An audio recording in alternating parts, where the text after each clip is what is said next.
Hello, people of Earth. I am going to be doing a December long COVID update. I didn't do one last month because I didn't feel like talking about all my problems. So, recently I've been taking vitamin D and omega-3 at the same time because my doctor said that the fat from the omega helps the vitamin D absorption. And I've been noticing a difference in how I feel more energized. But then recently I looked at the vitamin D and saw that I was taking like 500% the amount you're supposed to take in a day, which I was just doing what my doctor said, but I looked it up and you're not supposed to do that for a prolonged period of time, so I cut down on that because I think it was contributing to like my stomach problems, or even if it wasn't, I don't want to take that much for so long if you're not supposed to. So it's hard to figure this stuff out because there's like whose rule do you follow when there's like no president for this situation for long COVID. I've been taking iron too because I had blood work done. My allergies are bothering me. I don't know, like there's some dust in here, but anyway, I had blood work done and everything came back normal. But I looked at the blood work myself, and like the range for iron, let's just say the range for normal was like 15 to like 60, whatever. And I was like on the way low end, like I was at 15. So I'm like, let me try taking iron because maybe that's why I'm really tired too. So I started taking it and I've been having more energy. It doesn't fix all the problems, but it helps. And anything that helps is good, so.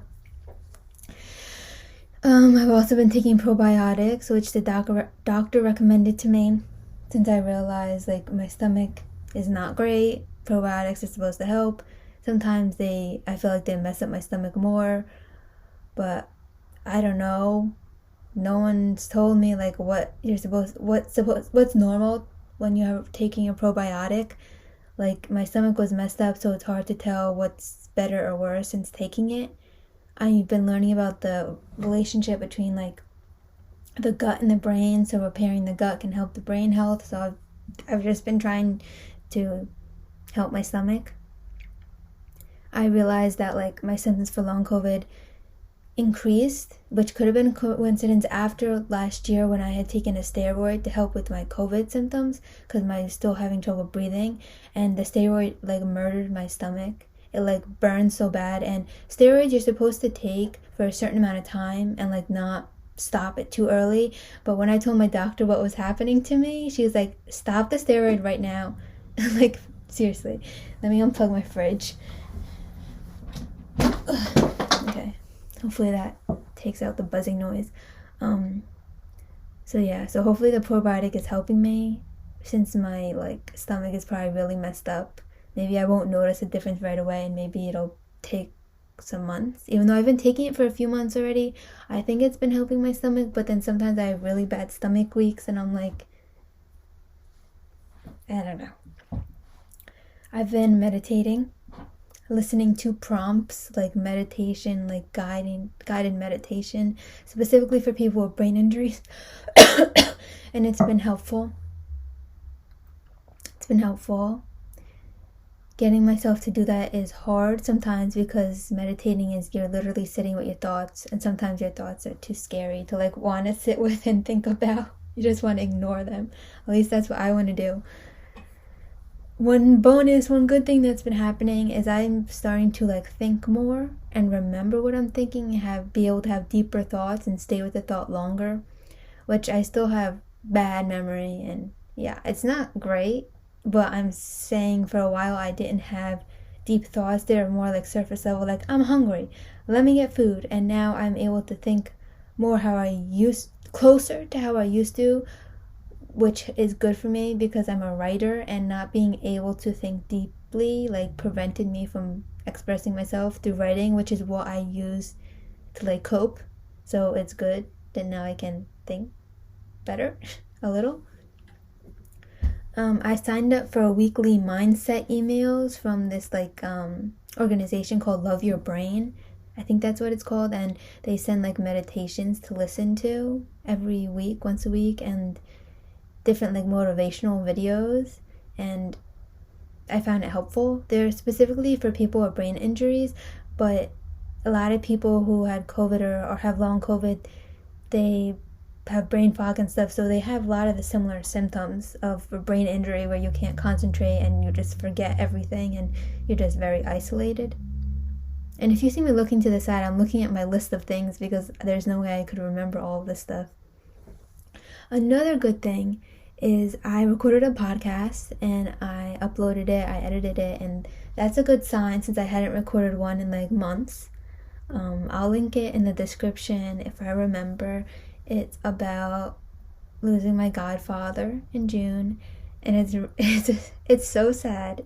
I mean, it took me a while to get out because I was like editing it and I had to I could only listen through it a few times before I'm like, okay, this is too much emotion, I need to stop. But I felt like I wanted to record that because so much stuff on the internet I feel like is so unnecessary, and I feel like anything that's very truthful is always helpful because even if one person listens to it and is like, I get that how that person is feeling, and then they feel less alone, then that's great. So yeah. Let me see what else I have here. Oh, I also did, this was in the summer, I think, I did a podcast. I was a guest on a brain injury podcast, and I talked about having a brain injury and then having long COVID. So I'm going to link that below in case you want to listen to it. Who knows what I said. I couldn't get myself to listen to it because I'm like, it's different when it's my podcast because I can edit it. But if it's on someone else's, I can't choose and take something out because I feel like I sound stupid or something. So I've been going to doctors here and there if I find if I feel like I need to, if I'm having a problem and I'm like, okay, let me try to see if there's anything physically wrong, because when I go to the doctors, they'll do an ultrasound or an x-ray, and if they come back normal and blood work comes back normal, they're just like, you're fine, even though I know I'm not fine. There's stuff wrong, but sometimes I'm like, let me just go and make sure there's nothing physically wrong that they could see and help me with, and that could help me feel better, because that would be great. I've been drinking green tea and chamomile. I learned that green tea has L-theanine in it, and that's supposed to make you calm. And I remember in the past when I started drinking green tea, it helped me feel calm. So that's what I drink during the day.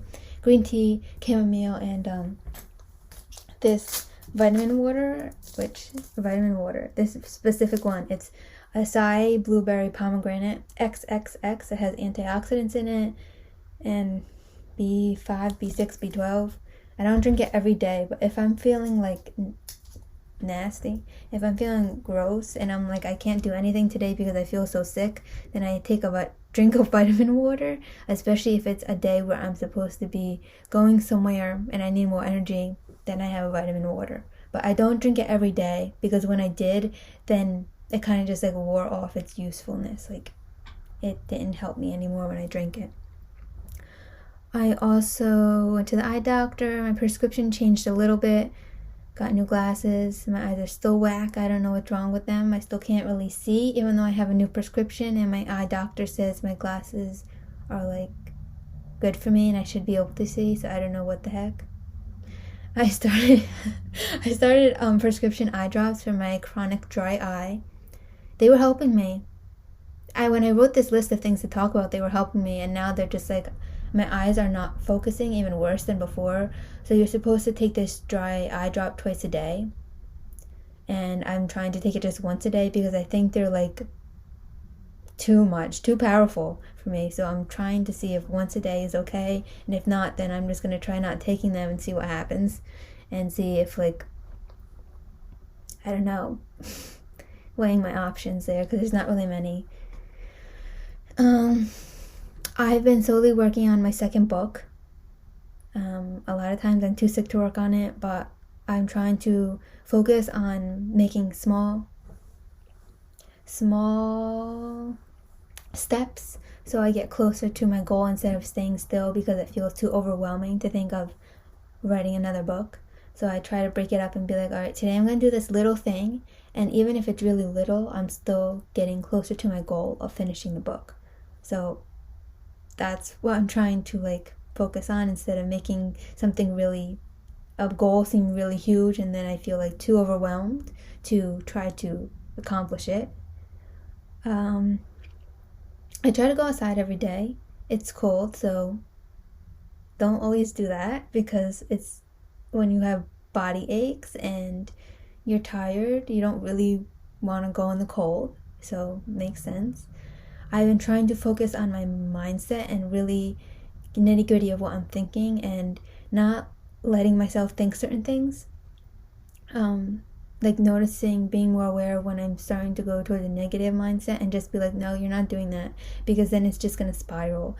Especially if you have brain fog, it's like, if you have a healthy brain, it's easier. It's so much easier to notice when you're like, to catch yourself from doing a spiral. But if you have brain fog, it's like sometimes you don't even know what you're thinking, so it just like you spiral and you don't even know what's happening, and it's just happening in your brain and you can't control it. So I'm trying really hard to pay attention to what I'm thinking and just think positively and focus on that. And yep, this church bells are ringing. I don't know if you can hear them, but I'm just going to continue anyway. So I want to start doing this of recommending like what I've been watching for the month. Sometimes I read a lot, sometimes I watch TV a lot. It depends on where I'm getting my stories from that month. It could be podcasts, it could be YouTube, but this month it was a lot of like visual, like movies, TV. And so this month one of the shows that I watched was Atypical on Netflix, and it's about a boy in high school who has autism, and it's really relatable for someone with a brain injury, or for someone who just feels like they don't fit in. And it's funny, and it's I really relate to it deeply, because like I said, with the brain injury and people who don't understand and people judging you, and it's just like you get to a point where you're just like, you just can't care what other people think, because even if you explain your medical condition to them, they still don't get it. So it's like, well, they don't understand. If I explain to them, they still don't understand. They don't have the capacity to understand. Okay, so like when they say this ignorant opinion about me, it shouldn't affect me, because I know that they don't understand my condition. So it's comforting in a way. Comforting is the word. It's funny too. I'm trying to think, comforting isn't the best word. I feel like it's invigorating, empowering. That's the word, empowering. Okay, another show that I've been watching this month that I talk about way too much is Succession. And I think I'm literally going to do a podcast episode on this show, because it's so good. And I know it's like a highly acclaimed show, and I'm late because it came out, like season 3 is out and they're working on season 4. But I like the show. The first season, it's definitely like I stuck through because of the writing and the dialogue and the one-liners, and I'm like, this is building to something. But then with season 2 and 3, I'm like, I really got into it, and oh my god, I was really thinking about it, and I'm like, this is a dark comedy, and I really like dark comedies, but why Succession specifically? And if you look at it from the outside, it's about a rich family, trying to figure out who's going to take over their business when their father like is too old basically, or he dies. So that's the outside of the show, but that's not really what it's about. It's about like family or people just like mistreating each other, and them still like how they deal with it and navigate it, and how all these like mind games with each other. And I'm just like, I know these people, like I feel like I know those people. Maybe people who have less power than them, less money than them, but I could see like parts of people, like I know that like this doctor who didn't believe me is like this person who keeps gaslighting this person in the show. And I'm like, that's why I enjoy the show, because I'm like, I see people I know in it, which will sound terrible like if you watch the show and you see how like nasty that people are, but they're also a family who love each other. So it's definitely what I find interesting about the show is the different dynamics about how horrible the people are to each other, but then they still have this level of love for each other, and that's just like really interesting to watch. Plus the writing is so good, it's so funny, and I really like that kind of comedy when it's just physical comedy and not just cheap comedy. It's smart comedy, and that's what I like. So that's probably talked about Succession for like 20% of this video, but I recommend it. It's entertaining. And so that's 15 minutes of me talking. It's time for me to go now. I'll try to do another update next month if I feel like it. But if I don't, I won't force myself to, because sometimes talking about this stuff is annoying, repeating the same thing over and over again and feel like I'm getting nowhere. But I felt like enough had changed to talk about, so that's why I made this video today. And I hope it's helpful for anyone in the same situation, no matter where you are on your long COVID journey or chronically ill journey. I know a lot of people like to compare and say things like someone can't, I know some people comment and they're like, oh, I couldn't even imagine recording a video, like I'm really sick. And I'm like, recording a video is not like the absence of pain. It's me of just being like, I'm gonna do this anyway. Even if I feel like I'm gonna pass out, I'm gonna record this video. It's like, I'm not, you know what I mean? I don't like when people like to compare and be like, oh, because this person did this, they must not feel as bad as me. That's not okay to do, because everyone deals with things differently. And you can't compare people's pain, because there's no person who has felt both their pain and someone else's. So to try to compare whose is worse is never beneficial to anyone, because no one really knows the pain of both the people. So end of my TED Talk. See you next time. Bye.